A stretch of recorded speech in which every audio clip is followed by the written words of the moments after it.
My name is Arya. 3 years ago, I was Julian, the chairman of Shengjiang Group's most trusted secretary, having been by his side for 5 years, taking the fall for him in drinking bouts and signing contracts worth hundreds of millions. I thought I was his sharpest blade. As a result, in the trap designed by the newly promoted Vice President Donovan, I became the scapegoat. Commercial espionage. 10 years. Julian never showed his face from beginning to end. Donovan smiled at me from behind the visiting window. He said, Arya, someone like you, a stray dog with no background, should rot in the mud. I looked at him and smiled too. In the 1,095 days in prison, I didn't cry once. I devoured all the law and finance books I could find, from company law to securities law, from criminal law to civil law. I was released 7 years early. On the day I walked into the interview at the nation's top law firm, Pansure, I only asked for a glass of water. The chief partner asked me, "What are your strengths?" I said, "I am familiar with the methods of every opponent you will face in the future, especially the Shengjiang Group. Now I'm back as the plaintiff's lawyer in the Shengjiang Group's economic dispute case. Donovan, I will personally write your death sentence. This time, I will make you understand that stray dogs are the best at biting through throats." 1. Rust and freedom ****. The prison gate slammed shut behind me. The sound was heavy, a dull clang of rust grinding against itself.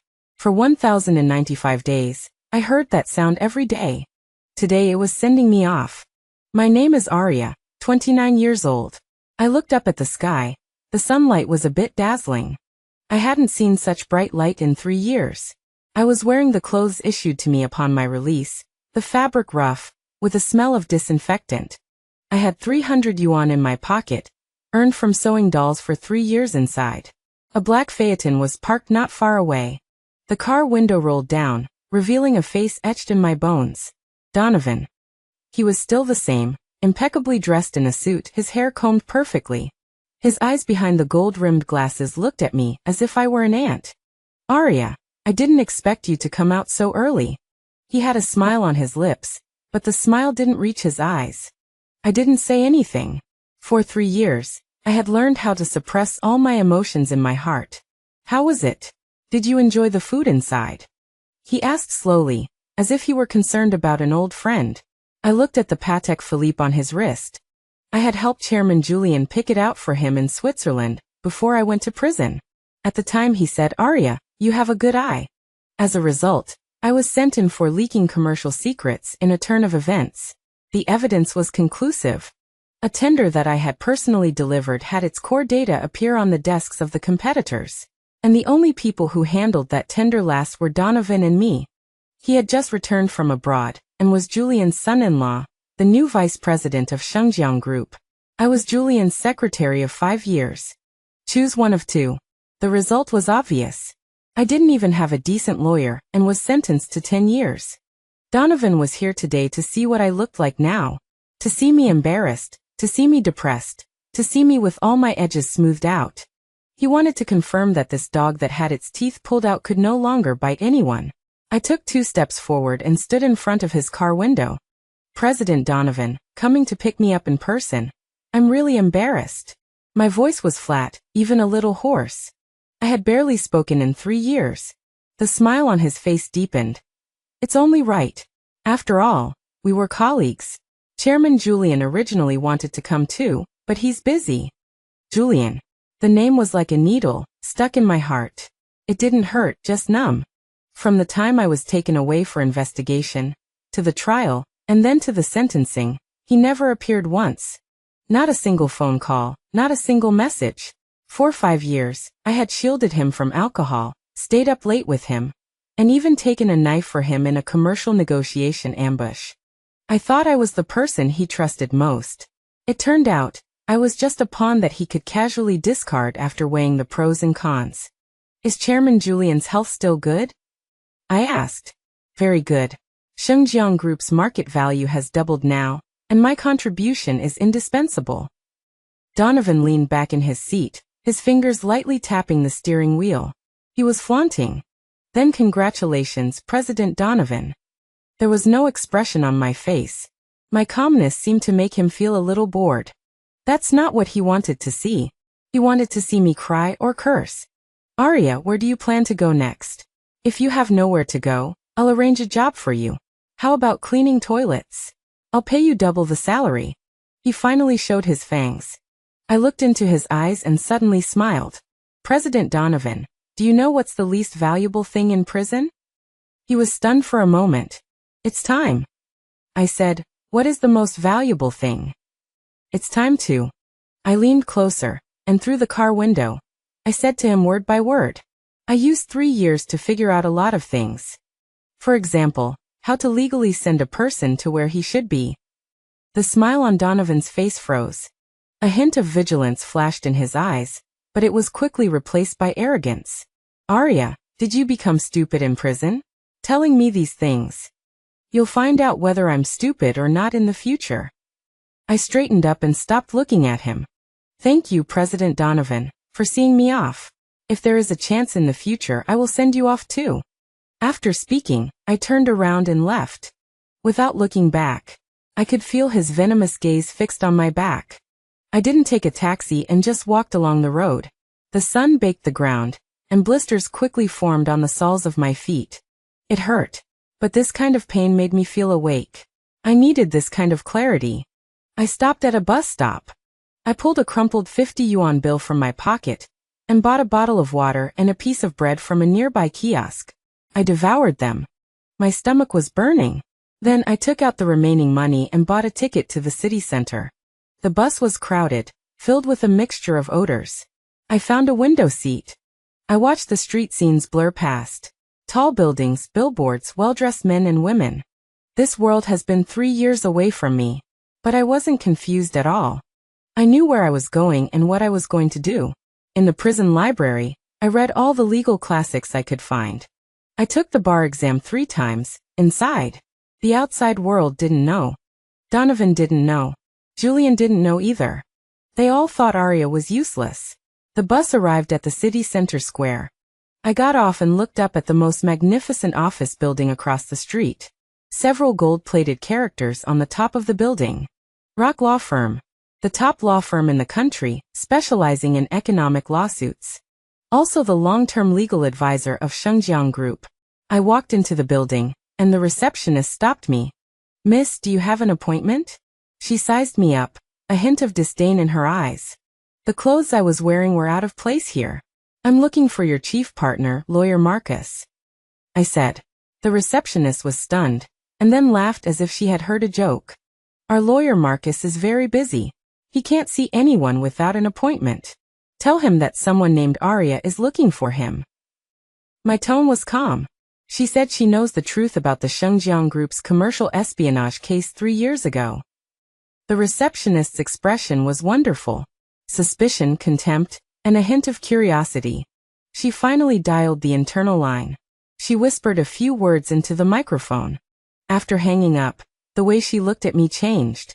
Miss Arya, Lawyer Marcus asks you to wait for him in the reception room on the top floor. I followed her into the elevator. The elevator was as clean as a mirror, reflecting my current appearance. Pale face, dry yellow hair, but eyes that were frighteningly bright. Like a wolf that had been hungry for a long time. The reception room on the top floor was large, with floor-to-ceiling windows on one whole wall. You could overlook the financial center of the entire city. I used to stand in such a place. In Julian's office, he would point out the window and say to me, Arya, look, this is the world we will conquer in the future. Looking back now, it was a joke. A woman in a professional suit poured me a glass of water. Miss Arya, Lawyer Marcus is in a meeting. Please wait a moment. Her attitude was polite, but her eyes also held scrutiny. I nodded without saying a word. I sat down and waited quietly. I was very patient. The most important thing I learned in the past 3 years was waiting. After about half an hour, the door of the reception room was pushed open. A man in his 50s walked in. His hair was meticulously groomed, he wore rimless glasses, and his eyes were sharp. It was Marcus, the ace of Rock Law Firm, and also Julian's most trusted lawyer. I had dealt with him many times before. When he saw me, he was obviously stunned. Arya. He obviously didn't recognize me. Yes, The Arya of 3 years ago always wore appropriate suits and elaborate makeup. Unlike now, like a withered weed. Lawyer Marcus, long time no see. I stood up. He walked over, sat down on the sofa opposite me, and his eyes lingered on me for a long time. Are you really Arya? Yes. His expression became complicated. There was surprise, regret, and a hint of wariness. Why did you come to see me? I'm out of prison, I said. I know. He nodded. Are you looking for me about your case back then? Yes and no. I looked at him. Lawyer Marcus, I'm here today to apply for a job. Marcus's eyebrows rose. Apply for a job? Yes. I want to join Rock. He laughed as if he had heard the best joke of the century. Miss Arya, you may not be familiar with our law firm's recruitment standards. We only recruit masters from top law schools, and they must have more than 3 years of experience. Most importantly, he paused, his tone becoming somewhat cold, we don't hire people with criminal records. I know. I took out a few pieces of paper from my cloth bag and pushed them in front of him. This is my lawyer's license, and this is my paper published in a national core law journal last year. On the legal protection loopholes and improvements of trade secrets. Marcus picked up those pieces of paper, and the expression on his face froze. He looked at them carefully for a long time. From the seal on the license to the signature on the paper. You took the exam in prison? His voice carried a hint of disbelief. Yes. How is that possible? How could the prison let you take the bar exam? Some things, if you want to do them, there is always a way. I didn't explain much. I tutored the prison guard's daughter in her studies, and she was admitted to a key university. The prison guard helped me with the registration. There is no unprovoked good or unprovoked bad in this world. Everything is an exchange. Marcus fell silent. He put down the papers and re-examined me. His gaze shifted from guarded to inquisitive. Why do you want to be a lawyer? To eat. I answered directly. And to get back what's rightfully mine. Such as innocence and justice. Marcus tapped his fingers lightly on the sofa armrest. It was a habit he had when he was thinking. Arya, even if you have your qualifications, Panshir would never hire you. Your criminal record is a fatal flaw. I know. I nodded. So I need a stepping stone. What stepping stone? A case. I said. A case significant enough for Panshir to make an exception for me. Tell me about it. He was clearly intrigued. The Dongyao Kechuang acquisition. The moment I said that name, Marcus's pupils contracted sharply. Dongyao Kechuang was the most talked about star company in the capital market in the last 6 months. Because of a core technology patent, several giants were vying for it. Among them, the highest bidder and the most determined was Shengjiang Group. How do you know about this case? Marcus's voice deepened. The acquisition was highly confidential, and Panshir, as Shengjiang's legal counsel, had only just become involved. I not only know about it, but I also know that Donovan has made a nearly perfect bet hedging agreement to win this case. However, there is a fatal trap in that agreement. I looked at him and said slowly, once that trap is sprung, it will cost Shengjiang Group at least 3 billion. Marcus's face changed completely. He stared at me, as if trying to see through me. What evidence do you have? I have no evidence. I shook my head. I only have analysis, based on my understanding of Donovan and Shengjiang Group's internal operating model.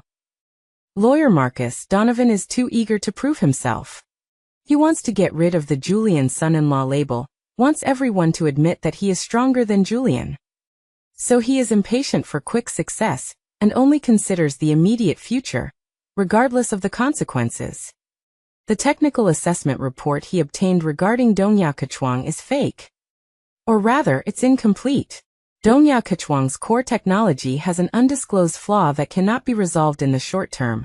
Once the acquisition is completed, Shengjiang will have a bomb that could explode at any time. Marcus didn't speak, but his furrowed brow said it all.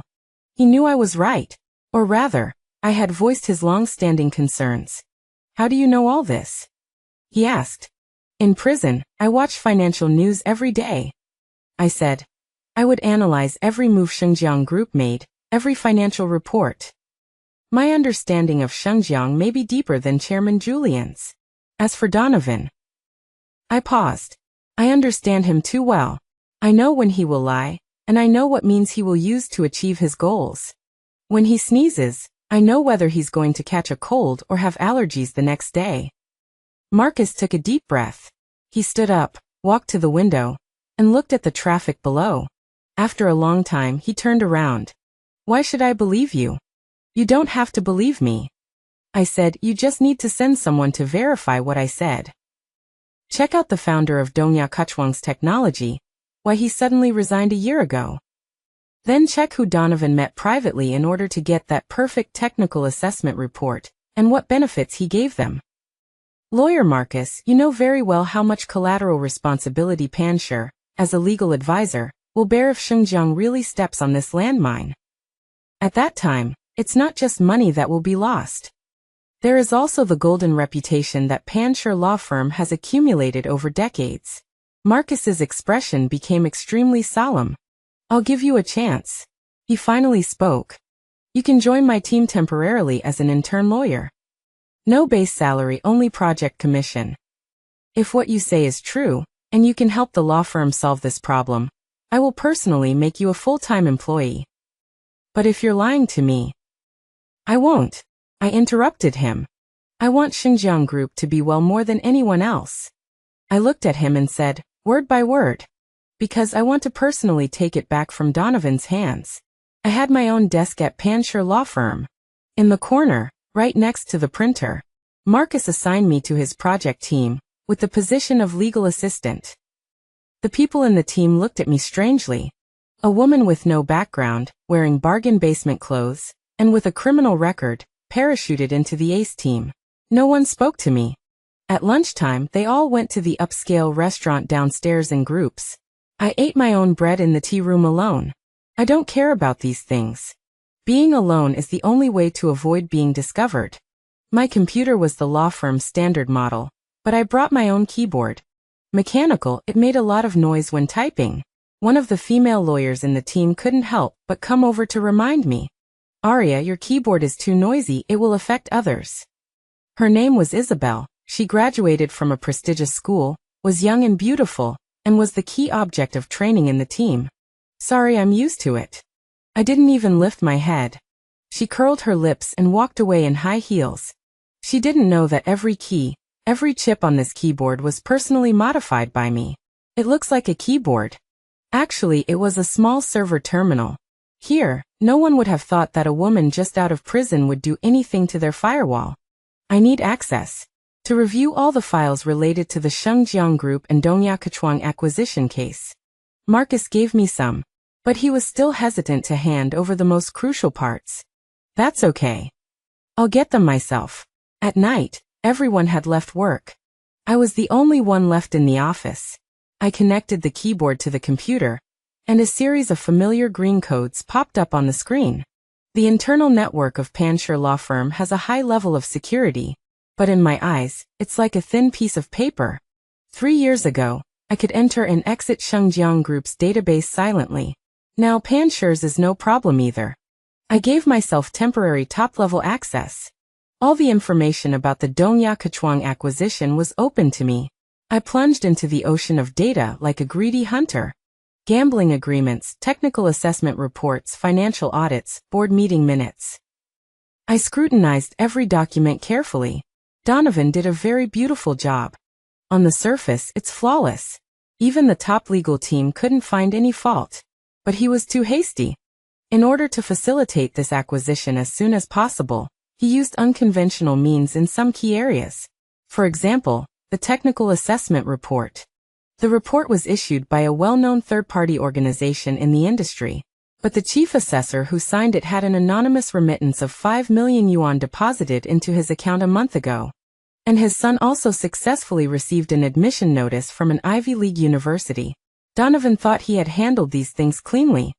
He erased all direct traces, but he didn't know. The internet has a memory. As long as it existed, there will definitely be clues left. I spent all night connecting all the clues I found, forming a complete chain of evidence. Early the next morning, I placed a 3-page report on Marcus's desk. The report's title was Legal Risk Warning Regarding Termination of Dongya Kachwang Acquisition Case. Marcus's expression was calm when he picked up the report, but when he saw the first page, his brow furrowed. When he saw the second page, his hand began to tremble slightly. After reading the third page, he looked up at me suddenly, his eyes full of shock. How did you find this? Some technical means. I answered vaguely. Lawyer Marcus, now is not the time to ask me how I found it. You need to immediately notify Chairman Julian to stop this acquisition. One more step and the signing ceremony will take place. Then it will be too late. Marcus didn't hesitate. He immediately picked up the internal line and connected to Julian's secretary's office. Connect me to Chairman Julian immediately. His tone was more serious than ever before. It seemed that something was being said on the other end of the phone. Marcus's face turned ugly. President Donovan is blocking it? You tell him, if Chairman Julian doesn't answer this call, Shengjiang will be on the financial headlines tomorrow. It's a scandal. The phone was finally connected. Chairman Julian, it's me, Marcus. Immediately stop the signing with Dongya Kachwang. I said immediately. I won't explain much. You just need to know that Donovan was tricked. We were all tricked. That technical report is fake. The whole acquisition is a scam. Marcus's voice was very loud, and everyone in the office heard it. Everyone stopped what they were doing and looked at us. Isabel's eyes were full of disbelief. She couldn't understand how I, an assistant with a criminal record, could stir up such a big storm. After hanging up the phone, Marcus breathed a long sigh of relief. He looked at me, his eyes very complicated. Arya, you saved Xinjiang again. And saved Panshir once. I didn't say anything. My purpose was never to save anyone. I was just clearing obstacles in my path. In the afternoon, Shengjiang Group issued an announcement, declaring the termination of the acquisition of Dongya Kachwang, due to the discovery of new significant risks. As soon as the news came out, the capital market was in an uproar. Dongya Kachwang's stock price plummeted. Soon, the media broke the news that Dongya Kachwang's core technology had fatal flaws, and the founder had already absconded with the money. A carefully planned capital fraud was exposed in advance, and Donovan, who facilitated this acquisition, became the laughingstock of the entire industry. I can imagine what his expression is now. It must be wonderful. In the evening, I was working overtime organizing information. Marcus came over. Arya, Chairman Julian wants to see you. The hand I used to type on the keyboard stopped. When? Now. The car is waiting downstairs. I was silent for a few seconds. Okay. What has to come, will come eventually. Some accounts should be settled face to face. I didn't say a word on the way to Julian's villa. Marcus seemed to want to find a topic, but he looked at me a few times and finally gave up. He knew that the current Arya was no longer the little girl who used to joke with him 3 years ago. The car drove into a familiar villa area. I've been to Julian's house many times.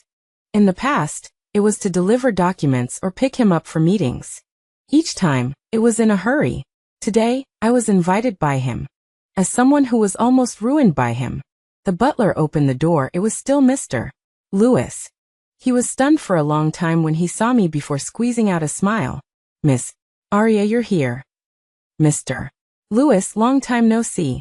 In the living room, Julian was sitting on the sofa. He looked a little older than he did 3 years ago, his hair noticeably whiter. But his eyes were still as unfathomable as ever.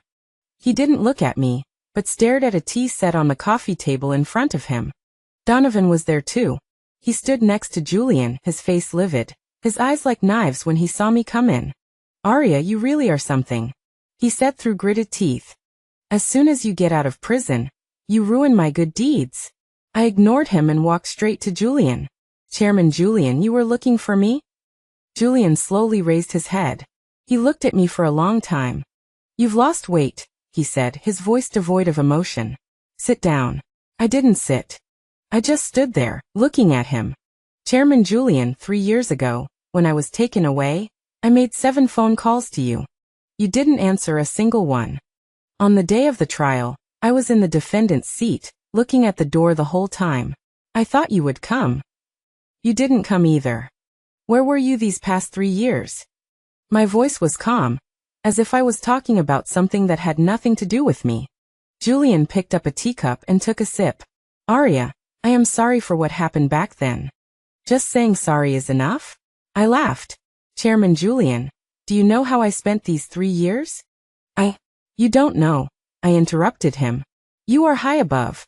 How would you know what it's like in a large cell with more than 100 people, where there isn't even room to turn around? You don't know what it's like to eat moldy steamed buns every day, and drink vegetable soup that doesn't have a single drop of oil. You don't know what it's like to be treated like an ant and trampled underfoot. Donovan couldn't listen anymore. Arya, that's enough. You're just a pawn the company threw away. What right do you have to challenge Chairman Julian here? You think you can turn the world upside down now that you're a lawyer? I'm telling you, as long as I'm in Shengjiang, you won't have an easy time. I finally turned to look at him. President Donovan, do you think I'm here today to beg you? I walked towards him step by step. I'm telling you, I'm here today to take something back. Take what? To take back my position, my reputation, everything I lost. And I stared into his eyes. The life you owe me. Donovan was so frightened by my gaze that he took a step back. Julian finally put down his teacup. Arya, he stood up. Come back. Come back to my side and continue to be my secretary. Everything you had before, I can give you twice as much. As for Donovan, he glanced at Donovan. I will make him apologize to you. The entire living room was eerily quiet. I looked at Julian. Looking at the man I once admired the most, and also hated the most. I laughed. I laughed so hard that tears almost came out. Chairman Julian, do you think everything can be measured with money? All the hurt can be smoothed over with a simple comeback? You're wrong. I suppressed my smile, my eyes turning icy. I'm not here today to accept your charity. I'm here to declare war on you. From today onwards, I, Arya, am an enemy of your Shengjiang group. Everything Donovan put on me, I will take back tenfold, 100-fold. As for you, Chairman Julian, I looked at him. I will make you watch with your own eyes how Shengjiang, which you are so proud of, is destroyed step by step in the hands of the son-in-law you despise the most. And I will be its gravedigger. My declaration of war exploded in Julian's living room like a bomb. Donovan's face turned liver-colored. Arya, you're crazy. What are you, to dare to be an enemy of Shengjiang? Julian's face also darkened. He probably never thought that one day, the dog he raised with his own hands would turn around and bite him. Arya, do you know what you're saying? I know better than ever. Chairman Julian, times have changed. It's not like if you throw a bone, everyone will wag their tails and come. I'm no longer your secretary. I'm a lawyer at Panshur Law Firm, Arya. With that, I turned and left. Marcus followed behind me, his expression complicated. He probably didn't expect things to develop to this point. Walking out of the villa's gate, I took a deep breath of the cool night air. I felt an indescribable joy in my heart. The stone that had been weighing on my heart for 3 years seemed to have finally been moved a little. Marcus dropped me off at my apartment building. Arya, you were too impulsive today. He sighed. I know, I said. But I can't wait any longer. You've offended Julian. He can make it impossible for you to survive in this industry with just one word. Then let him try. I opened the car door. Lawyer Marcus, thank you for bringing me back today. From now on, I'll handle my own affairs. I won't implicate Panshur. Back home, it was a rented apartment of 40 square meters. There was nothing but a bed and a table. I took a shower and changed into clean clothes. Sitting in front of the computer, I opened an encrypted folder. Inside were all the internal documents about Shengjiang Group that I had organized over the past 3 years, relying on my memory. From strategic layouts to Julian's personal habits. These were all the ammunition for my future counterattack. The next day, I went to the law firm as usual. As soon as I entered, I felt that the atmosphere was wrong. Everyone was looking at me with strange eyes. Isabel cornered me in the break room. Arya, you're something else. I heard you yelled at Chairman Julian yesterday. Her tone was full of gloating. News travels fast. I poured a glass of water, ready to leave. She blocked me. Do you know what Chairman Julian said to lawyer Marcus when he called? She leaned closer, lowering her voice. He said from today onwards, Poncher Law Firm is no longer Shengjiang's legal counsel. Arya, you single-handedly ruined our firm's biggest client. Are you satisfied now? Several colleagues gathered around, pointing and whispering about me. I looked at Isabel's gloating face. You seem pretty happy that Shengjiang terminated their contract with Poncher? Of course I'm not happy. I just feel it's unfair to the firm. Is that so? I smiled. How come I heard your boyfriend works under Donovan? The happiest about Shengjiang's cancellation should be you guys. This way, he has a chance to poach clients from Shengjiang. Isabel's face turned pale instantly. You. What nonsense are you talking about? Whether I'm talking nonsense or not, you know it in your heart. I walked around her and left. As soon as I sat down, Marcus's internal line rang. Come to my office. He sounded exhausted. I walked into his office and he was standing by the window smoking. There were already several cigarette butts on the floor. Shengjiang's termination letter just came through. He turned around and looked at me. The firm's board of directors is scolding me now, saying I brought a wolf into the house. I'm sorry, lawyer Marcus. You don't need to apologize to me. He waved his hand. I called you here not to scold you. He took out a document from his drawer and handed it to me. What's this? A new case. He said go win it. I opened the file. Client, Hongye Capital. Defendant, Shengjiang Group. Cause of action, unfair competition. I was stunned. Hongye Capital is Shengjiang Group's biggest competitor in the country. The two companies have been fighting for years, with each side having wins and losses. Lawyer Marcus, what are you? Poncher lost Shengjiang, but we can't stop doing business. Marcus looked at me, his eyes filled with a desperate resolve. Julian thinks that without him, Poncher can't survive. I want to show him that it's either he can't do without Poncher, or Poncher can't do without him. Hongye Capital has approached several law firms for this case, but no one dared to take it. Because the opponent is Shengjiang, is Julian. But we dare. Arya, I'm giving this case to you. You'll be the lead attorney. I looked at him, a feeling I couldn't describe welling up inside me. Aren't you afraid I'll lose? Afraid. He was very frank. If we lose, Poncher might be doomed. But I'm even more afraid that a law firm with spirit will become timid, because it's afraid of one client. Arya, I believe in your professional ability. And I believe even more that you want to win this case more than anyone else. I closed the file and nodded solemnly. Lawyer Marcus, thank you. I won't let you down. This case, for me, is a real first confrontation. No longer hiding behind the scenes providing intelligence, but to truly fight face to face, standing on the opposite side of Shengjiang. Standing in front of Donovan and Julian, I assembled my own team. Marcus gave me the greatest authority, allowing me to choose anyone from the firm. But no one was willing to come. Everyone felt that this was a hot potato that would lead to disaster. In the end, only 2 interns who had joined the firm not long ago were willing to follow me. One was named Caleb, a tech geek who didn't talk much. One was named Felicity, who was cheerful and efficient. Our office was arranged in the most remote utility room on the floor. Isabel and the others would look inside when they passed by and then laugh. They were all waiting to see me make a fool of myself. I didn't care. I plunged into the case files with Caleb and Felicity. Hongye Capital's claim was simple. They accused Shengjiang Group of illegally obtaining their core bidding document content during a municipal project bid 6 months ago, leading to their ultimate defeat. The loss exceeded 1 billion. But they had no direct evidence. Everything was just suspicion. This was also the reason why other law firms dared not take the case. Without evidence, how to litigate? I spent 3 days reading all the materials. Then I said to Fang Yuan, help me make an appointment with Shengjiang Group's legal department. Just say, we want to conduct pretrial discovery. Felicity was stunned. Lawyer Arya, we don't have any evidence. Who says we don't? I smiled. Sometimes the best evidence is in the other party's hands. We have to find a way to make them take it out themselves. The pretrial conference was scheduled for a week later. The location was in the conference room of Poncher Law Firm.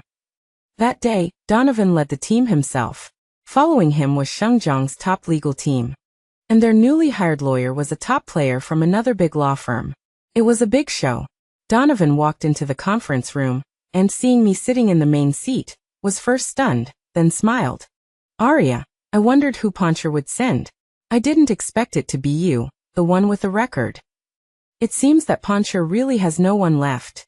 The lawyers behind him all burst into laughter. I wasn't angry.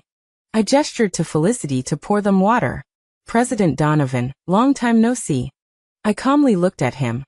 I heard your days haven't been too good lately?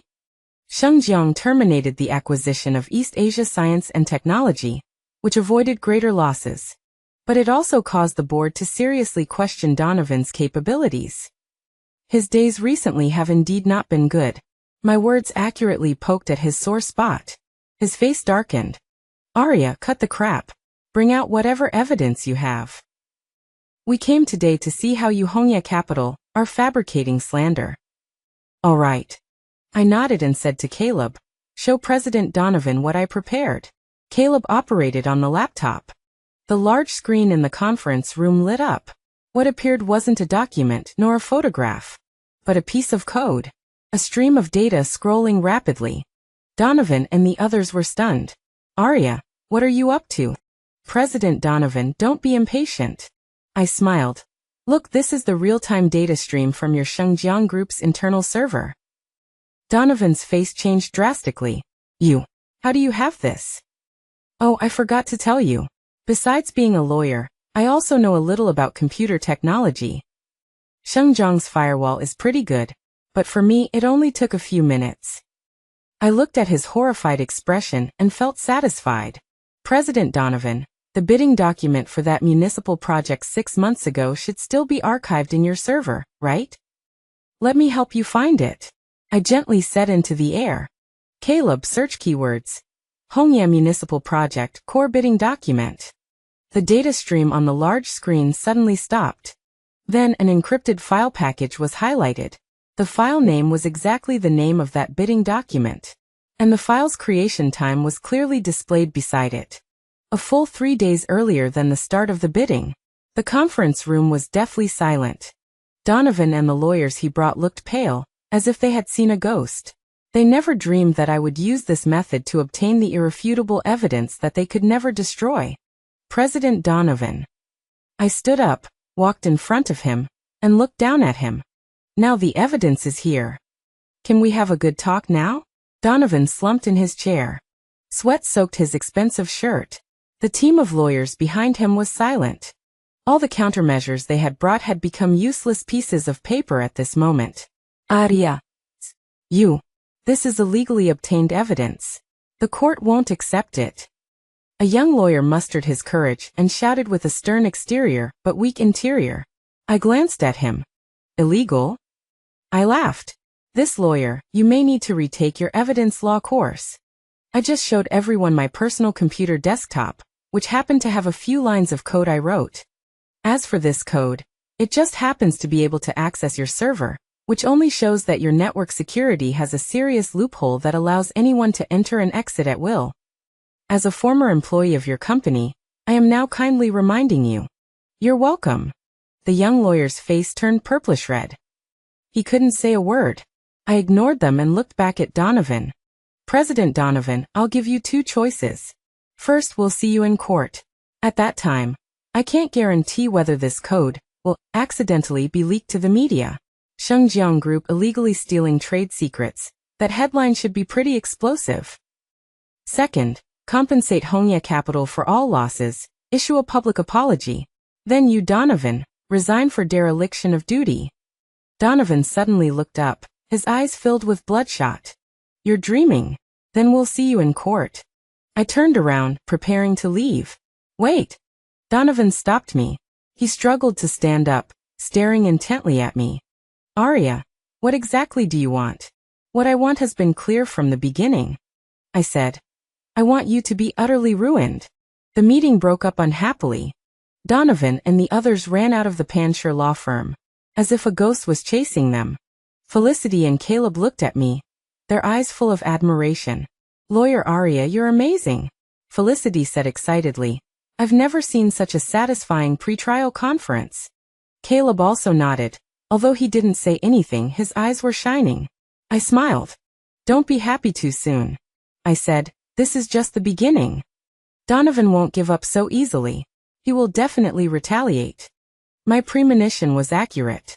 That afternoon, Panshur Law Firm received a lawyer's letter from Donovan.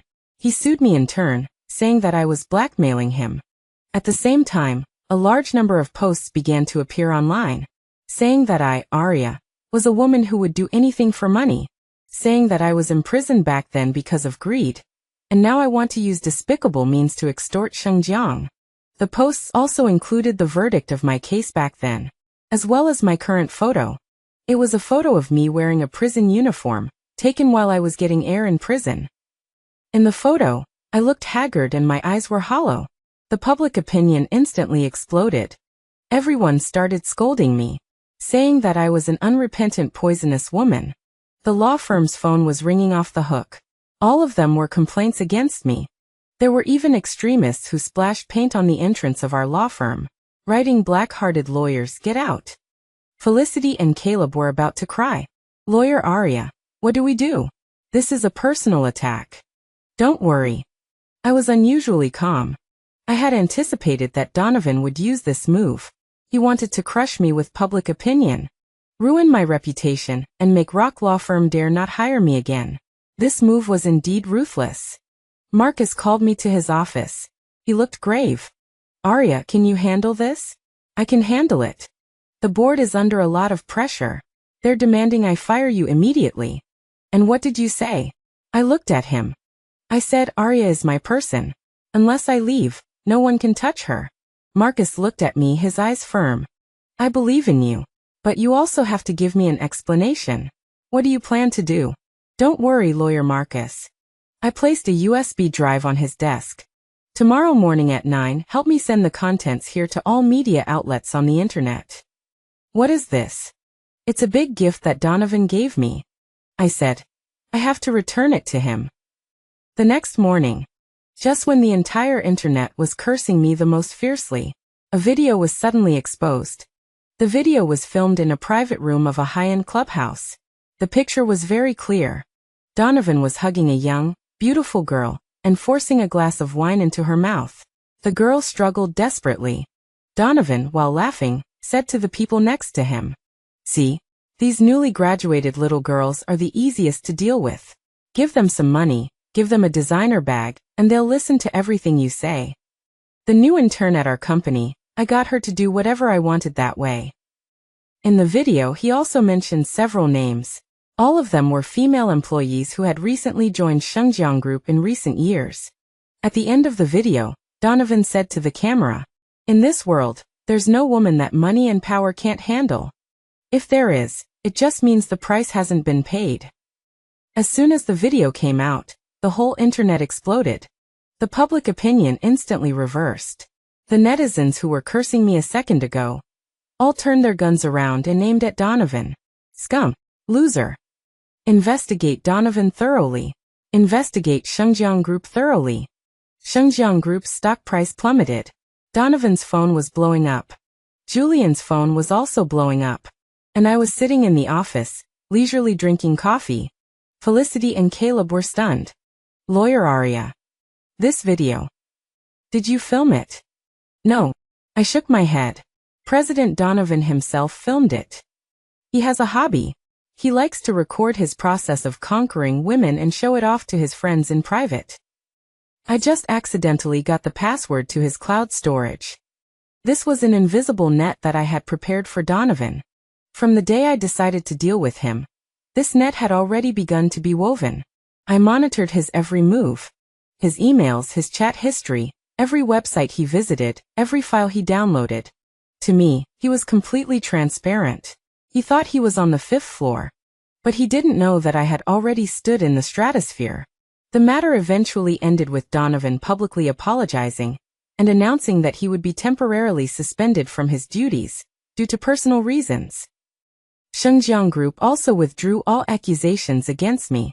Furthermore, They agreed to a settlement with Hongya Capital. The compensation amount was 1.5 billion.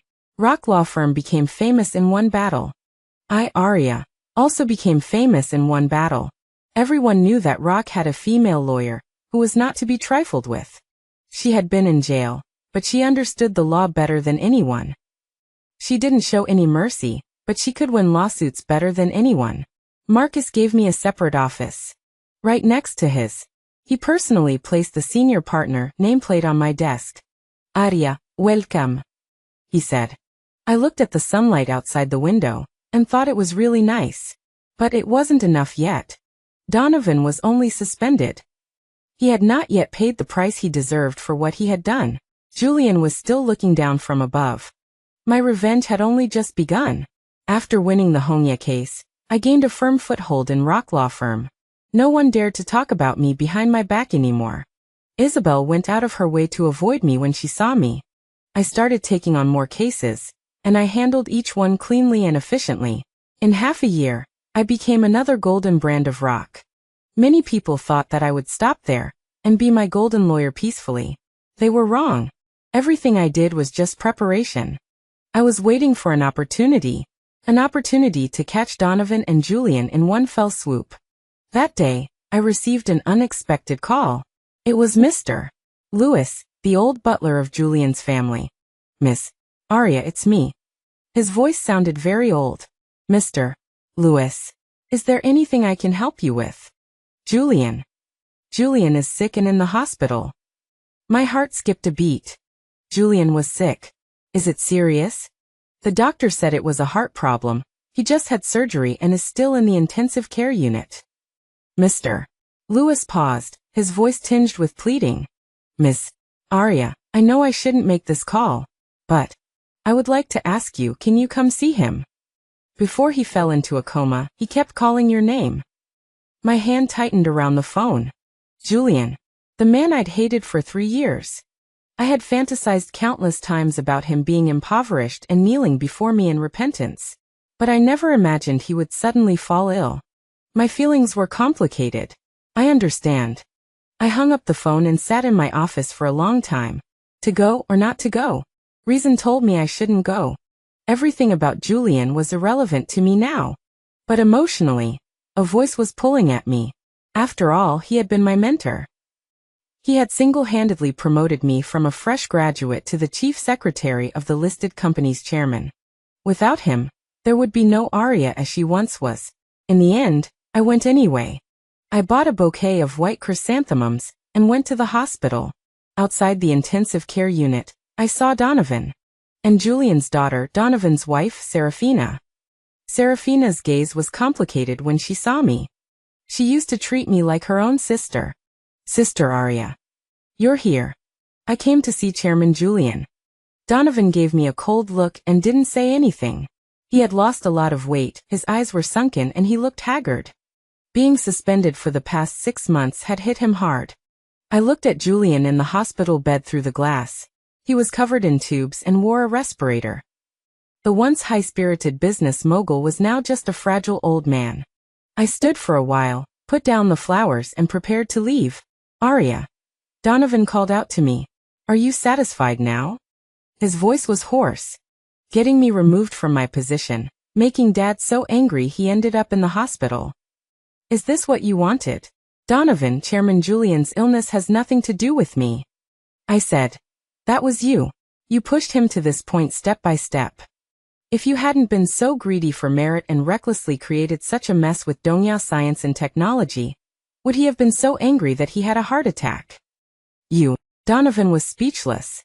Serafina tugged at him. Donovan, say less. She turned to look at me, her eyes red. Sister Arya, I know our family wronged you back then. But Dad. He actually always cared about you. He still keeps the tea set you gave him in his study, and he uses it every day. My heart fluttered, but I didn't show it on my face. Let's not mention the past.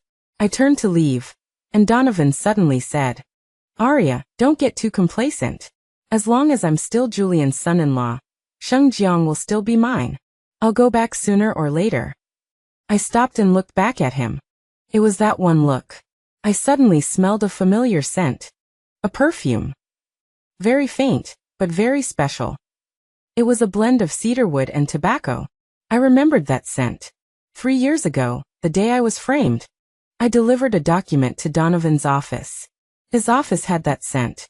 I thought at the time that it was the perfume he used himself. But later I learned that Donovan never used perfume. He had rhinitis. The thought flashed through my mind like lightning. I suddenly remembered something.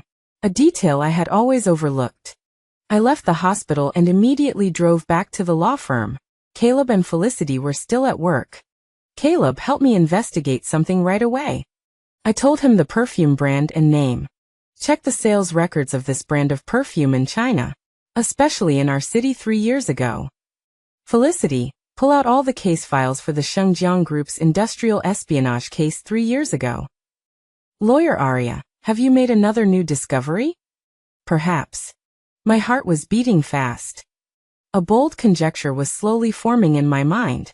Caleb's technology was indeed impressive. In less than an hour, he sent me the results of the investigation. That perfume was from a very niche salon brand in France. Expensive. 3 years ago, only 3 people in the entire city had bought it. One was Serafina. The other 2 were a married couple. And I knew the names of that couple. They were the boss and his wife of the bidding competitor company that year. My breathing stopped instantly. I picked up the case files from that year and flipped through them page by page. I saw the bid document extracted from my computer, which was leaked and served as evidence. In the document's properties, there was a modification date. That date was after I handed the document over to Donovan. In other words, after I handed over the document, someone opened and modified it again. And at that time, the only one who had access to that document was Donovan. No, not right. There was one other person.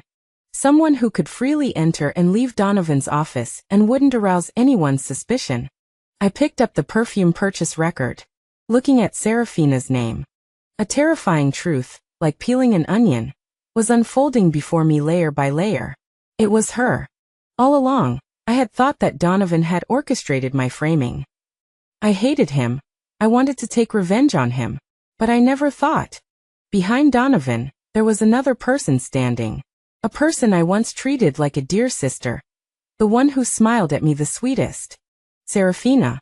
It was her who colluded with a competitor, leaking the bid documents. It was her who used Donovan's stupidity and greed to pin all the blame on me. And her motive? I closed my eyes.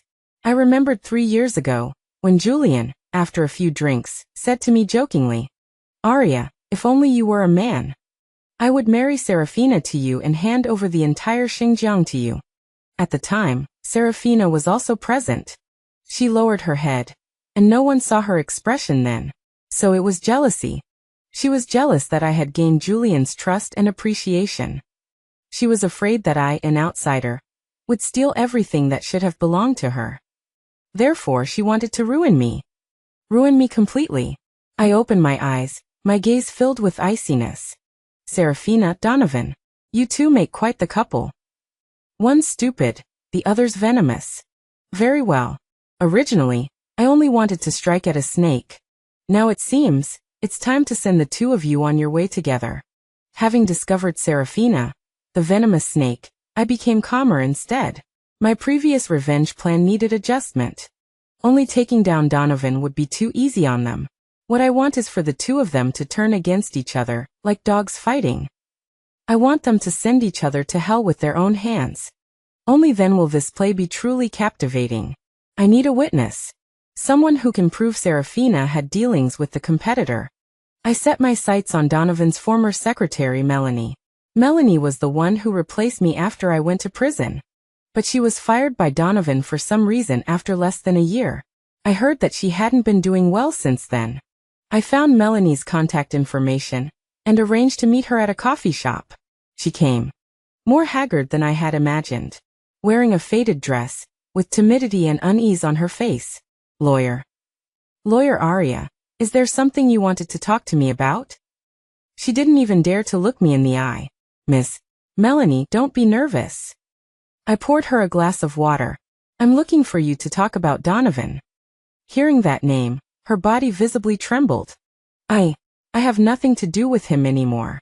I know how he treated you back then. I said, he forced you to cook the books, and when you refused, he fired you. He even used his connections to prevent you from finding any work in this industry. Melanie's eyes instantly turned red. How could you know? If you don't want people to know, you shouldn't do it. I looked at her.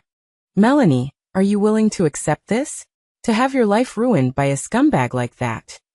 She bit her lip, not speaking, but tears fell. What can I do? I can't fight him. You can't fight him alone, of course. I handed her a tissue. But what if we join forces? She looked up, looking at me with incomprehension. I'm not only going to sue Donovan, I'm also going to sue Serafina. I said. I need you to testify for me, Serafina. Melanie was stunned. The chairman's daughter? What does this have to do with her? Everything. I explained my suspicions in detail. I need you to think carefully.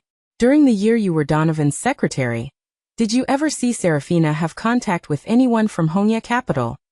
Melanie lowered her head, trying hard to remember. After a long time, her eyes suddenly lit up. I remember. Once Serafina came to the company to find President Donovan. When I brought coffee into her, I saw that her phone screen was lit up, and on the call history, there was a name, the wife of Hongya Capital's boss. They seemed to be talking about an auction. I didn't pay attention to it at the time. Thinking about it now. That's right. This is the breakthrough I need. Are you willing to testify for me? I looked at her. Melanie hesitated. I'm scared. I know what you're afraid of, I said. You're afraid that Donovan will retaliate against you, against your family. I assure you, as long as you're willing to stand up, I'll hire the best security team to ensure the safety of your entire family. And once this is over, Hongya Capital will give you a reward that's enough for you to live without worries for the rest of your life. They will also help you arrange a job abroad, allowing you to leave this place completely. I gave her a check. It was a deposit paid in advance by the boss of Hongya Capital. 1 million. Melanie looked at the check, her eyes widening. She had never seen so much money in her life. I knew she would be tempted. To deal with different people, you have to use different methods. To deal with a gentleman like Marcus, you have to use morality and prospects. To deal with a small person crushed by life like Melanie, the most direct thing is benefit. She finally accepted the check. Lawyer Arya, I'm in, she said through gritted teeth. Donovan and Serafina ruined everything for me, and I'm going to let them taste what it's like to have nothing. Very good. The pawn is in place. Next, it's to inadvertently leak the news to Donovan. I had Caleb use an anonymous account to send the news that Melanie was going to testify to one of Donovan's confidants. I knew that confidant would definitely tell him. Donovan took the bait. He began to act desperately. He first sent people to Melanie's hometown to threaten her parents. But the security personnel I arranged directly sent them to the police station. Then he tried to bribe Melanie with money. Melanie, according to my instructions, pretended to agree and recorded it. After all the fuss, Donovan not only failed to get rid of Melanie, the trouble. Instead, he added several new pieces of evidence against himself. I could feel he was on the verge of collapse. At this time, I needed to add more fuel to the fire. In the name of Panstone Law Firm, I filed a new lawsuit with the court. This time, the defendant was not just Donovan, but also Serafina. The charges were commercial bribery and embezzlement. I submitted the call records between Serafina and the wife of the boss of Hongya Capital, as well as evidence that she used her position to leak Xinjiang's trade secrets to the other party. Of course, I obtained this evidence using a little technical means. The news shocked the entire business community. No one expected that Julian's daughter, the princess of Xinjiang Group, would be a commercial spy. Julian was still lying in the hospital. Xinjiang Group's stock price plummeted. The board of directors was in chaos. And Donovan completely lost it. He probably couldn't understand how he had been kept in the dark. He thought he was a hunter in control of the situation. In the end, he realized that he was just a pawn in his wife's hand, a scapegoat. He vented all his anger on Serafina. I received news that they had a huge fight in the villa that night. The sound of things being smashed could be heard throughout the villa. The next day, Donovan contacted me. "Arya, I need to see you." His voice was tired and desperate. "Sure." I smiled. "You choose the place." I knew the fish was finally taking the bait. I met Donovan at a tea house with good privacy. I was already there when he arrived. He looked 10 years older than the last time I saw him.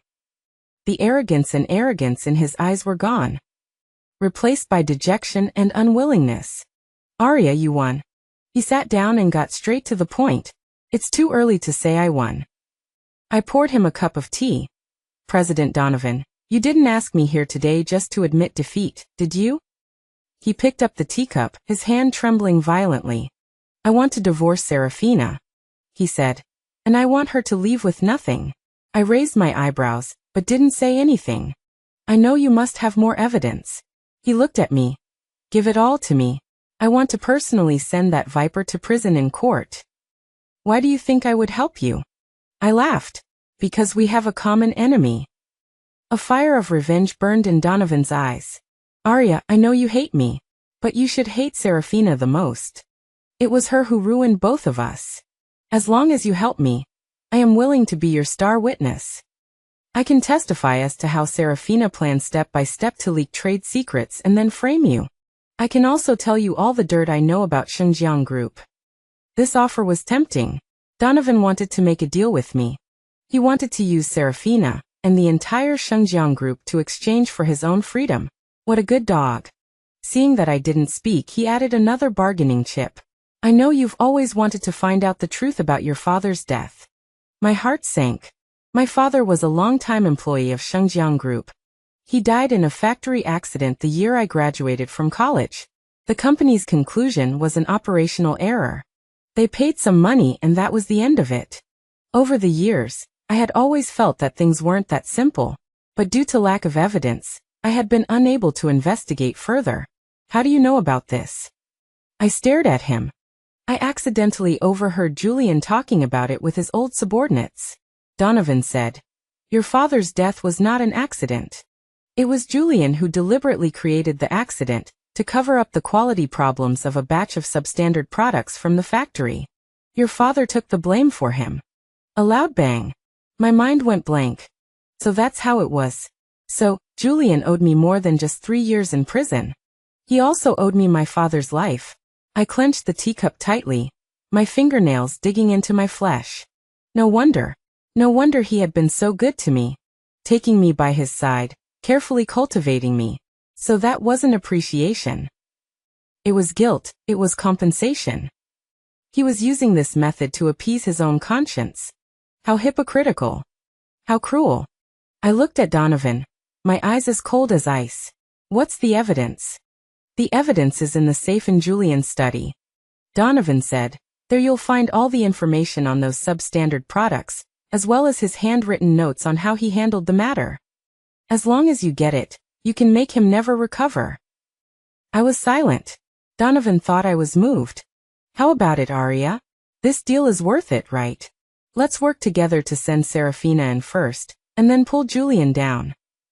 Then all of Shengjiang will be ours." As he said this, a greedy light appeared in his eyes again. A dog can't change its eating habits. I suddenly laughed. "Donovan, do you think you're particularly smart?" He was stunned. "You think I'll cooperate with you because you used my father's matter as a bargaining chip? You think I would collude with someone like you?" I stood up, looking down at him. "I'm telling you, Serafina and Julian, none of you will escape. I will send you one by one, all into prison. As for the evidence you mentioned, I don't need you to give it to me. I myself will go get it." I slammed the door and left, leaving Donovan alone, sitting there blankly. I knew that my words today would push him to a dead end. A person driven to a dead end is capable of anything. Sure enough, something happened that night. Serafina was attacked in the underground garage of her villa. Several masked men beat her badly and took compromising photos of her. They warned her that if she dared to talk nonsense in court, they would publish the photos. Serafina called the police. The police quickly discovered that Donovan had hired people to do it. Donovan was criminally detained. The development of the situation is getting more and more exciting. Dogs eat dogs, all covered in fur. I watched all this quietly, waiting for the final trial. I knew that that day would be the end of Shengjiang Group. And it would also be for me, Arya, a new beginning. The day before the trial, Marcus came to me. Arya, are you ready for everything? I'm ready. What percentage of certainty do you have? 100%. I looked at him, my eyes firm. Tomorrow, I want everyone to see how justice is manifested through the law. Marcus patted my shoulder. Go. The entire Panshur is your backing. The day of the trial arrived. I walked into the courtroom wearing a black lawyer's gown. The audience seats were filled with people. Media reporters, business tycoons, and many citizens concerned about the case. Everyone's eyes were focused on me. Some with curiosity, some with investigation, and some with disdain. Serafina was sitting in the defendant's seat. She wore light makeup, trying to make herself look pitiful. But she couldn't hide the panic and resentment in her eyes. Donovan, as another important suspect in the case, was also brought to court for suspected intentional injury. He was in handcuffs, gaunt. When he saw me, his eyes were full of hatred. The presiding judge struck the gavel. The trial officially began. As the lawyer representing the plaintiff Hongya Capital and the victim Melanie, I spoke first. I didn't say too many sensational words. I just presented the evidence one by one to the judge and all the jurors. Call recordings between Serafina and the competitor. Huge sums of money of unknown origin in her bank account. And the back-end records of her using Donovan's electronic signature to authorize the issuance of that leaked bidding document. The chain of evidence was complete, clear, and irrefutable. Serafina's lawyer desperately tried to defend her, saying she was framed, saying the recordings were forged. But these pale defenses were vulnerable in the face of ironclad evidence. It was my turn to question the defendant. I walked up to Serafina. Miss Serafina, do you know Melanie? I don't know her. She flatly denied. Is that so? I smiled and showed the court a surveillance video. In the video, Serafina and Melanie are meeting in a coffee shop. Serafina handed Melanie an envelope. Miss Serafina, can you explain what's in this envelope? Serafina's face turned white. I was just sponsoring a poor employee. Is that so? But how did I hear that you were giving her hush money? I pressed closer step by step. You bribed Melanie to help you handle the financial dealings with the competitor and promised to give her a sum of money after it was done. But you didn't expect Melanie to hold back, recording all your conversations. I submitted new evidence to the court. It was the audio recording provided by Melanie of her conversation with Serafina. In the recording, Serafina's voice was clearly distinguishable. She explained in detail how she stole company secrets and how she framed me. That Arya, relying on my father's liking for her, really thought she was half the owner of Shengjiang. I want to let her know that a wild bird can't fly onto a branch and become a phoenix. I want to make sure she can never recover in this lifetime. When the recording was finished, the whole place was in an uproar. Serafina's body shook like a sieve. She pointed at me and shouted hysterically. It's you. You framed me. Arya, you poisonous woman. The presiding judge struck the gavel, warning her to pay attention to her emotions. I ignored her shouting. I turned and walked towards Donovan. Mr. Donovan, as the former vice president of Shengjiang Group, Ms. Serafina's husband. Are you really unaware of what she has done? Donovan looked up, looked at me, and then looked at Serafina, who was on the verge of collapse. He suddenly laughed. His laugh was extremely desolate. I knew. He said 3 words. Everyone was stunned. Serafina looked at him with an incredible look. Donovan knew. I not only knew, but I also helped her with a lot of things. Donovan looked at Serafina and said, word by word. Back then, it was I who personally sent Arya to prison. It was also I who helped her deal with that dirty money. I thought that everything she did was for me, for our future. I thought that when we defeated Arya, my father would hand over the company to me with peace of mind. But I was wrong. His voice was full of regret. Only today did I realize that from beginning to end, I was just a knife in her hand, a pawn to be discarded at any time. She doesn't love me. The only thing she loves is herself, is Shengjiang Group. She used me, destroyed Arya, and destroyed myself. Donovan's sincere confession was worthy of a Best Actor award. He portrayed himself as a victim blinded by love, putting all the blame on Serafina alone. Serafina completely broke down. Donovan, you're lying. You coward. It was you were jealous of Arya, you planned everything. Now you want to push all the responsibility onto me? I'm telling you, no way. I'm going to sue you. I'm going to expose all the dirty things you've done. The courtroom was in complete chaos. The once loving couple at this moment were like two mad dogs, tearing each other apart, exposing each other's ugliest, most disgusting sides to the public eye. This is what I wanted. I watched the farce before me, without the slightest ripple in my heart. I am just a calm, law-enforcing Skinner. I use the law, this sharpest knife, to peel away their hypocritical masks, layer by layer, letting them reveal the rotten, stinking interior. The judge had to announce a temporary recess. I walked out of the courtroom. The sun was shining brightly outside. I knew that there was no suspense in this case. Serafina and Donovan, neither of them could escape.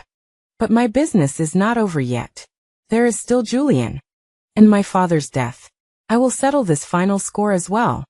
After the court session, I didn't go home. I drove to Julian's villa. I knew he should be back from the hospital by this time.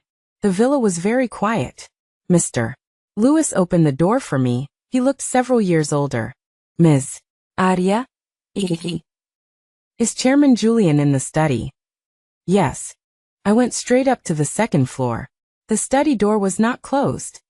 Julian was sitting in a wheelchair, with his back to me, looking out the window. His back view looked extremely desolate. The TV was playing the news of today's court session. The reporter described in an excited voice how Donovan and Serafina had turned against each other in court, accusing each other. The business legend of Shengjiang Group may come to an end. The news anchor concluded. It's wonderful, isn't it? I spoke. Julian's body trembled, and he slowly turned his wheelchair around. He looked at me, his lips moved, but he couldn't say anything. You saw it all? I saw it. Are you satisfied? Not enough. I walked up to him, looking directly into his eyes. Julian, how did my father die? Julian's face instantly turned pale. You know. Donovan told me. That beast. Julian punched the armrest of the wheelchair. So it's true. My voice was trembling. In order to cover up a batch of unqualified products, you created an accident and made my father take the blame for you. Julian closed his eyes, his face full of pain. Arya, what happened back then, I was wrong. I'm sorry for you, and even more sorry for your father. So you kept me by your side, gave me the best position, the highest salary, to ease the guilt in your heart. I laughed, a laugh that was uglier than crying. Julian, you are a truly successful businessman. You can even use your conscience for trading. Arya, listen to my explanation. I don't want to listen. I interrupted him. I didn't come here today to listen to your confession. I'm here to get the evidence. Hand over all the information about the accident back then, from the safe in your study. Julian suddenly opened his eyes. No way. He flatly refused. Once those things are exposed, Shengjiang will really be finished. That's the livelihood of tens of thousands of employees. It's the effort of my whole life. Your effort. I sneered. Is your effort built on the bones of my father? Julian, I'm giving you one last chance. Hand over the things, and then go surrender yourself. This is your only chance for redemption. No. Julian shook his head, his eyes filled with fear and despair. I can't let Xinjiang be destroyed in my hands. Okay. I nodded. Since you won't give it, then I will take it myself. I turned around and walked towards the huge bookshelf in his study. Donovan told me that the safe was hidden behind the bookshelf. Arya, stop. Julian shouted from behind. I ignored him. I found the mechanism and pressed it. The bookshelf slowly moved to both sides, revealing behind it a cold metal safe door. It was a combination lock. I looked back at Julian. The password. Julian's lips were tightly closed, and he refused to say a word. You think if you don't say it, I won't be able to do anything? I smiled. I took out my phone and connected a special data cable. Then, I plugged the other end of the data cable into the electronic lock interface of the safe. This was a miniature password cracker Caleb had made for me. Chairman Julian, I'm giving you one last chance. Will you tell me yourself, or will it tell me? Julian looked at the device in my hand, and a look of utter despair finally appeared in his eyes. He knew he had no way out. The password is... He uttered a string of numbers in an almost inaudible voice. It was Serafina's birthday. My heart was stabbed again. I opened the safe. Inside were several folders. The one on top was clearly labeled. Investigation report regarding the safety accident at factory workshop No. 6. I took it out and opened it. Inside was the truth I had been searching for over a decade. In black and white, it documented how Julian had used a batch of substandard raw materials to save costs. And how, after discovering that the products had serious safety hazards, he bribed the safety inspectors and fabricated the accident in order to cover up the truth. And my father, the most responsible workshop director, was the only victim. At the end of the report was Julian's signature. The evidence was conclusive. My hand trembled uncontrollably as I held the folder. Anger and sorrow flooded me like a tide. I looked up at Julian, the man I once revered as a god, and later hated to the bone. Julian, you deserve to die, I said. My voice was not loud, but every word was like a knife. Julian slumped in his wheelchair, tears streaming down his face. Arya. I'm sorry. Don't call my name. You don't deserve to. I grabbed the evidence and turned to leave. I didn't want to see that hypocritical face for even a second longer. I had just reached the door. Mr. Lewis suddenly stopped me. Miss Arya, wait a moment. He took out a craft paper bag from his pocket and handed it to me. This is what Julian asked me to give you. I was stunned. I opened the paper bag. Inside was an equity transfer agreement. Julian had transferred all of his shares in the Shengjiang Group to me. And a letter. In my father's handwriting. Arya, by the time you see this letter, Dad may be gone. Don't be sad for me, this is my own choice. Mr. Julian is a good man, but he has his own difficulties. Shengjiang is the work of his life, and cannot be allowed to fail. My old life can be exchanged for the stability of tens of thousands of people, it's worth it. In the future, you must follow Mr. Julian well, he will take care of you. Remember, don't investigate, don't seek revenge. Live well. Dad, final words. There were several dried tear stains on the letter. My tears could no longer be held back and burst forth. I turned back and looked at Julian in the study. He was looking at me, his eyes filled with guilt and relief. It turned out he had prepared everything long ago. It turned out that my father knew everything. He chose to sacrifice himself to protect Julian and Shengjiang. And Julian, in his own way, was guarding this secret, guarding me. Even to the point of watching me go to jail, watching me hate him. Because he knew that only in this way could I truly grow, and could live independently without his protection. What a ridiculous truth. What cruel tenderness. I held the equity agreement and the letter, standing there for a long, long time. I didn't know whether I should cry or laugh. I only knew that this feud that had lasted for more than a decade was finally coming to an end. 11. Last madness. I left Julian's villa with the equity agreement and my father's last letter. My heart was in turmoil. I thought this was a simple black and white revenge. The bad guys should be punished. But now everything has become complicated. Julian was the mastermind behind my father's death. But he also seemed to be making amends, atoning in a clumsy way. My father was the victim. But he willingly chose to sacrifice himself. What should I do? Should I continue to send Julian to prison and let the Shengjiang Group collapse completely? Or should I accept this heavy gift, bear the expectations of two men, and continue on? I drove aimlessly through the streets. Finally, I stopped by the river. I looked at the turbulent river water and thought about it all night. When dawn broke, I made a decision.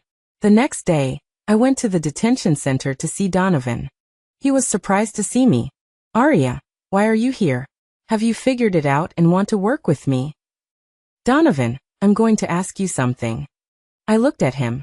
Besides you, who else knew the truth about my father's death? Donovan was stunned. Why are you suddenly asking about this? Just answer me. His eyes flickered. Just Julian and me. Who else could there be? Is that so? I stared intently into his eyes. Think again. After that accident happened, who was responsible for handling the aftermath? Who was responsible for negotiating compensation with my family? Donovan's face slowly changed. You. What are you trying to say? I want to say that back then, besides Julian, there was another person who gained huge benefits from my father's death. That person used this to get leverage over Julian. And used that as blackmail to make Julian marry his daughter to him, letting him enter the Shengjiang board of directors. That person is you, isn't it? Donovan's breathing became rapid. I don't know what you're talking about. Don't know. I sneered and took out a document. This is the compensation agreement you signed with my mother back then. It has your signature on it.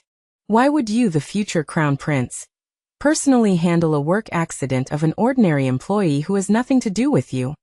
Dare you say you know nothing about the inside story of this whole thing? Donovan panicked completely. He didn't expect me to dig up such old matters. Arya, what exactly do you want? I don't want anything. I said. I just want to tell you that your deal with Julian won't work with me. Neither of you can absolve yourselves of blame. You both have to repay what you owe my family. Leaving the detention center, I went directly to the procuratorate. I handed over all the evidence from Julian's safe, as well as the new evidence of Donovan's involvement. I didn't hesitate at all. My father's will was his choice, and I respect him. But a life for a life, repay debts. This is natural law. I can't let criminals go unpunished just because of his personal greatness. That's not only unfair to my father, but also a blasphemy of the law. Julian and Donovan must both pay the price for their actions. The procuratorate quickly filed a case. Julian was formally arrested. This news detonated the entire business community. The stock price of Shengjiang Group plummeted. Banks called in loans, suppliers cut off supplies, and employees were in a state of panic. A business empire was teetering on the brink of collapse in an instant. Everyone thought Shengjiang was finished. At this moment, I, Arya, in the capacity of the largest shareholder of Shengjiang Group, convened an emergency board meeting. When I appeared in the meeting room, all the directors looked at me with a strange look in their eyes. They couldn't understand how I, the enemy, who personally sent Julian to prison, suddenly became the owner of the company. Everyone, I said, walking to the head seat and looking around the room. I know everyone has a lot of questions right now. But now is not the time to answer questions. It's time to save Shengjiang. I spent an hour explaining my rescue plan. From debt restructuring to business adjustments to appeasing employees. The logic was clear, the data were detailed, and the plan was thorough. All the directors were stunned. They seemed to see the shadow of Julian from back then in me. Even more decisive and ruthless than Julian back then. At the end of the meeting, one of the old directors who had opposed me the most stood up and bowed deeply to me. Chairman Arya, the future of Shengjiang is entrusted to you. I became the new chairman of Shengjiang Group. The first thing I did was go to the detention center to see Julian. He was terribly aged. Seeing me, he wasn't surprised, just smiled wryly. Arya, you still went this far. This is what you owe me, I said. I know, he nodded. I just didn't expect that your father's letter wouldn't stop you. He is he, I am I. I looked at him. Julian, don't worry. Shengjiang won't fall. I will make it more glorious than it was in your hands. This is also the best explanation I can give to my father. Julian looked at me for a long time. Finally, he sighed deeply. Okay, he said only one word. I knew he understood. He was also relieved. I turned and left, without looking back. The grievances between us ended here, all settled. The court's judgment came down quickly. Serafina was sentenced to 15 years in prison for bribery and embezzlement, with multiple crimes being punished concurrently. Donovan, as an accomplice, and suspected of intentional injury, was sentenced to 20 years in prison. Julian, for intentional homicide, indirect intent, was sentenced to life imprisonment. All three core figures of Shengjiang Group were imprisoned. This result was gratifying. And I, Arya, officially transformed from an avenger into an entrepreneur. I began to drastically reform Xinjiang. The first thing I did was clear out all the cronies that Donovan and Serafina had placed in the company. Then, I promoted a group of capable and motivated young people. Among them was Melanie. I invited her back from abroad and appointed her as the group's chief financial officer. At first, she was afraid to accept, feeling that she was not capable enough. I said to her, "What you lack is not ability, but opportunity. Now, I'm giving you this opportunity." I also established a special fund, used to compensate those employees who had been treated unfairly in Xinjiang Group. I used practical actions to tell everyone. The new Xinjiang is a place that emphasizes rules, fairness, and humanity. Soon, the company stabilized its position and regained its vitality. And Rock Law Firm also became famous for this series of cases. Marcus became the undisputed leader in the industry. He converted all my shares in Rock into cash and returned them to me. "You are now the chairman of Xinjiang. It's not appropriate to be a partner in our law firm anymore," he said with a smile. "In the future, Xinjiang's legal affairs will depend on lawyer Marcus." I joked as well. Easy to say. We smiled at each other. Everything unspoken was understood. Caleb and Felicity had also grown into lawyers who could stand on their own. When I left Rock, they came to see me off. Felicity hugged me and cried her heart out. "Chairman Arya, will we see you again in the future?" "Silly girl, of course." I patted her back. "If Xinjiang has any legal issues in the future, I'll come to you guys first." Everything seemed to have settled. The bad guys were punished, and the good guys were rewarded. I also walked out of the quagmire of hatred and started a new life. But one mystery always lingered in my mind. That was my father's last letter. That letter didn't seem to be forged. But the content of the letter was incompatible with my father's usual character. He was a very meticulous and principled person.